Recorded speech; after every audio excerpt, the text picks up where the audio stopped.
चलिए 10 के दमदार ट्रेड्स में आपका स्वागत है। जरूर में रहेंगे आपके साथ।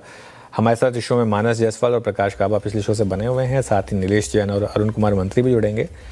इसके बाद बात करेंगे हम आज थोड़े से लॉन्ग टर्म ट्रेंड्स की केडियानॉमिक्स के फाउंडर सुशील केडिया, क्योंकि आज मंगलवार है तो एज ऑलवेज उनसे खास बातचीत होगी।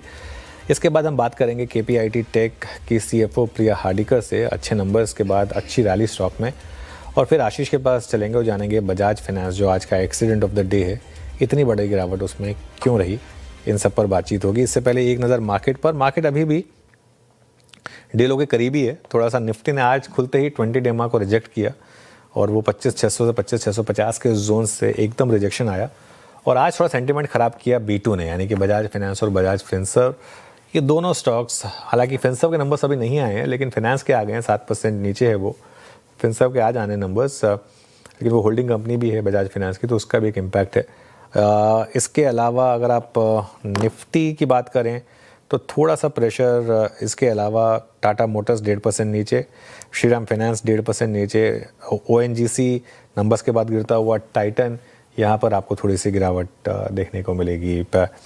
इसके अलावा अगर आप देखें विनिंग साइड पर तो BEL 1.5% ऊपर। डिफेंस में अच्छी बाइंग है आज, तो भारत इलेक्ट्रॉनिक्स 1.5% ऊपर है। भारती एयरटेल जो आज हमारा सुबह स्पॉटलाइट शेयर भी था, अब वो डे हाई पर आ गया है। वीक मार्केट में भी अच्छा करता हुआ करीब 1% ऊपर आपको ट्रेड करता हुआ दिखाई देगा। इंटरग्लोब एविएशन और इटर्नल, यहाँ पर भी आपको थोड़ी सी बाइंग दिखाई देगी।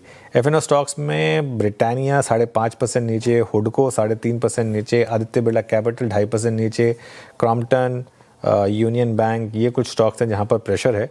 और अपसाइड में आज का stock of the day Vodafone idea 6% ऊपर अब।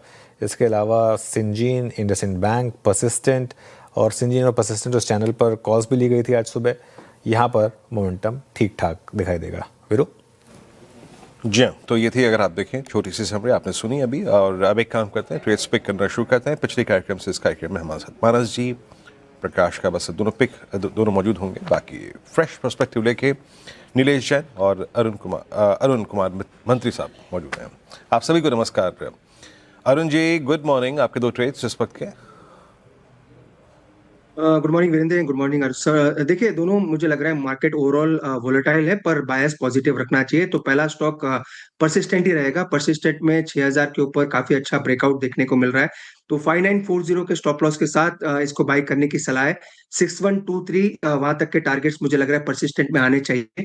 ओवरऑल मूव पॉजिटिव है, तो परसिस्टेंट को आप लॉन्ग करके चल सकते हैं।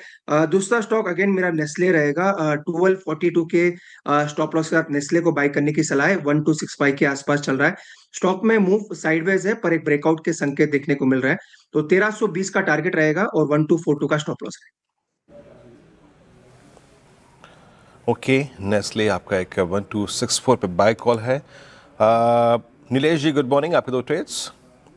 Good morning Virendra ji, good morning सभी को। देखिए, दोनों खरीदारी वाले स्टॉक रडार पर आए हैं। सबसे पहले MCX ये पर्टिकुलर काउंटर में खरीदारी करने की सलाह दे रहे हैं, क्योंकि यहाँ पर लगातार एक series of high top and high bottom formation बन रहा है और आज के सेशन में लगभग 3% का OI का इजाफा भी हुआ है, तो एक स्ट्रॉन्ग लॉन्ग बिल्डअप के इंडिकेशन मिल रहे हैं। एक फॉलोअप मूव हम यहाँ पर एक्सपेक्ट करके चल रहे हैं 9850 से लेके हो सकता है यहाँ पे 10,000 तक के भी लेवल हमें शॉर्ट टर्म के लिहाज से देखने को मिल जाए।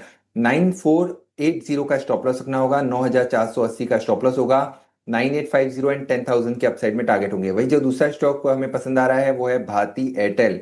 एक शार्प करेक्शन हमने पिछले सप्ताह इस पर्टिकुलर स्टॉक में देखा था, उसके बाद एक स्ट्रॉन्ग रिबाउंड यहाँ पर देखने को मिल रहा है, तो एक फॉलोअप मूव इस पर्टिकुलर काउंटर में देखने को मिल सकता है, जो एक गैप को फिल कर सकता है। ऊपरी सर पर 2100 तक की अपसाइड हम यहाँ पर एक्सपेक्ट करके चल रहे हैं। 2020 का स्टॉप लॉस रखना होगा। 2100 के टारगेट के लिए भारती एयरटेल को लॉन्ग करने की सलाह होगी। ओके, भारती एयरटेल 2046 पे आपका बाय कॉल। प्रकाश सर, आपके 2 ट्रेड्स। फर्स्ट स्टॉक रहेगा मेरा portfolio stock IndusInd bank. Trade करा है करीब 817 के आसपास, स्टॉप लगाना चाहिए। जहां पर ब्रेकआउट मिला है वो करीब है 808 में, करीब 7 रुपए का स्टॉप है, 9 रुपए का।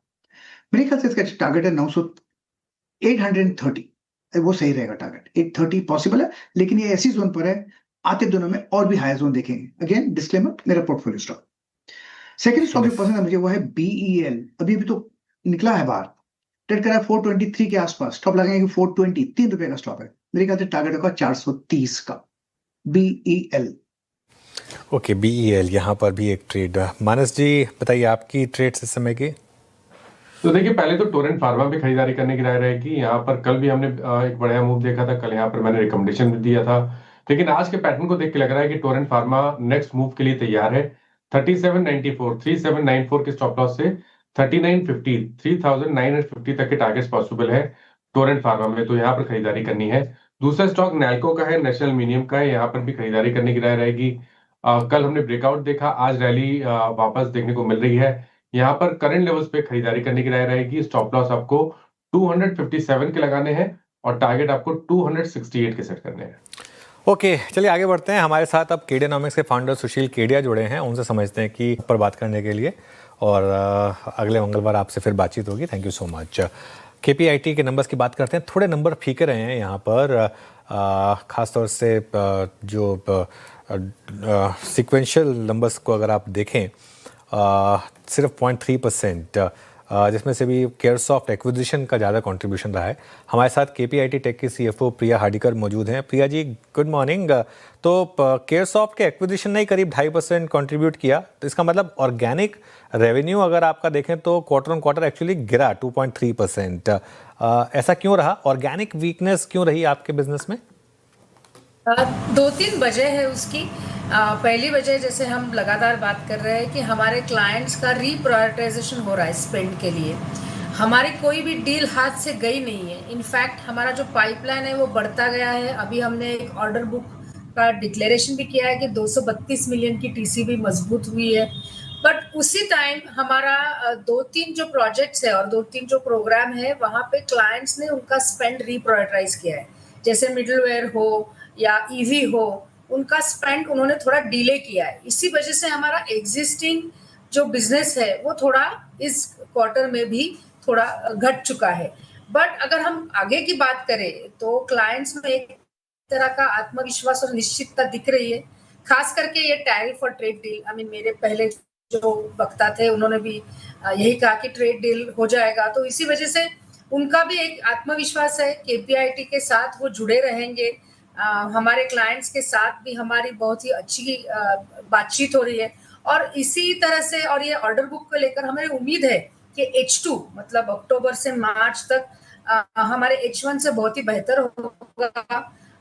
एक आशादायक हमारा दृष्टिकोण है कि एग्जिट रेट भी हमारा रेवेन्यू का, एक ऑर्गेनिक रेवेन्यू का भी अच्छा रहेगा, और हम एक ग्रोथ के मोमेंटम में अगले साल के लिए बाकायदा बरकरार रहेंगे।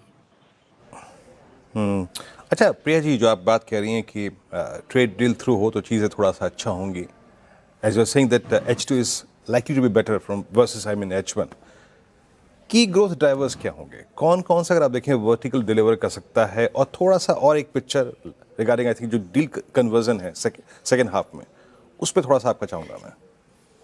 हम दो चीज़ों पे हमारा आत्मविश्वास है। एक तो सॉल्यूशनिंग और फिक्स प्राइस प्रोजेक्ट्स, इसके ऊपर का बदलाव जो हम लोग ला रहे हैं। हम लोग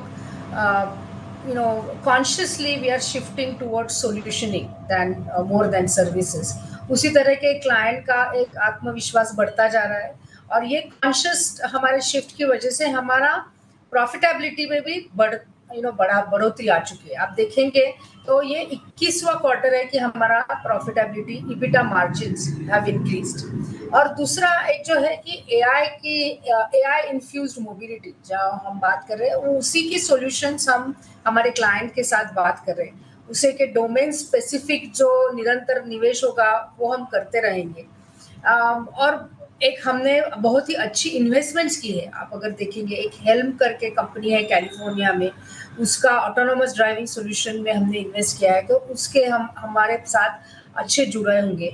साइबर सिक्योरिटी पे हमारा एक विशेष ध्यान है, और नई समझदारियाँ होंगी तो नए निवेश भी होंगे।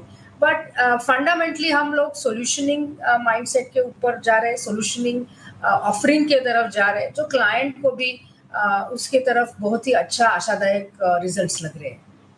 अब केयरसॉफ्ट की बात करते हैं। ये आपके लिए एक चाइना का एंट्री पॉइंट था, जो कि वर्ल्ड की सबसे फास्टेस्ट अडॉप्टर रहा है नेक्स्ट जेन ऑटोमोटिव टेक के लिए। चाइना मार्केट में कैसा आपका अब विजिबिलिटी है, और इसको आप कितना बड़ा ट्रिगर मानती हैं अपनी कंपनी के लिए? चाइना का यस डेफिनेटली चाइना में भी शुरुआती से सफलता के संकेत अभी हमें आ रहे हैं। हमने पिछले 6-8 महीनों से वहाँ की टीम बहुत ही एक मजबूत कर दी है। हमने बहुत ही अच्छे लोग टेक्निकली सोफिस्टिकेटेड लोग का हायरिंग हुआ है हमारे लिए। और चाइना और इंडिया बोथ भारत और चीन में भी हमारे लिए फोकस होगा।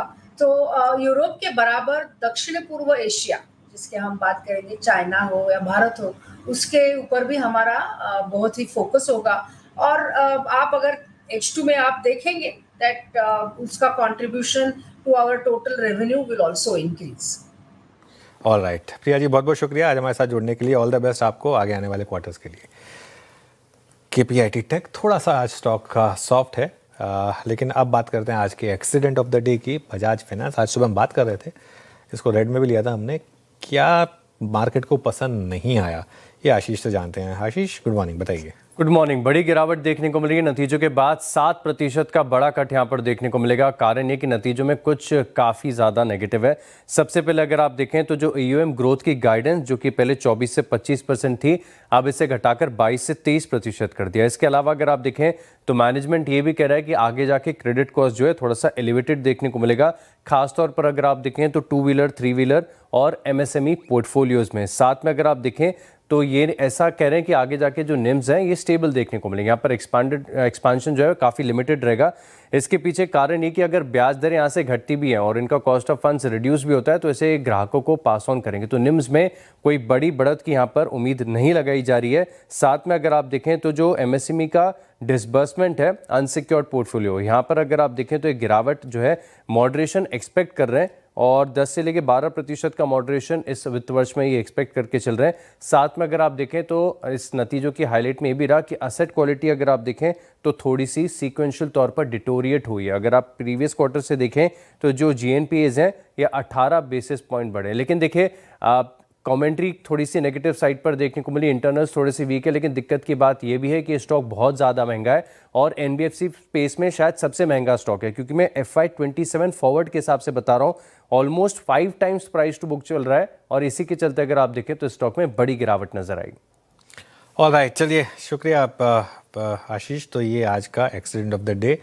मीनवाइल मार्केट डे लो पर आ गया है अब 25,500 के, अब हम नीचे 25,490 पर ट्रेड कर रहे हैं। एकदम डे लो पर हैं हम इस समय। बैंक निफ्टी भी वीकनेस के साथ ट्रेड कर रहा है, 57,700 के नीचे आ गए हैं अब हम। तो दिक्कत है थोड़ी सी मार्केट में इस समय। इस शो को यहीं समेटेंगे और इसके बाद ट्रेडर्स हॉटलाइन, आप पे काफ़ी सवाल होंगे कंचन के साथ देखिए ट्रेडर्स हॉटलाइन बस थोड़ी सी देर में।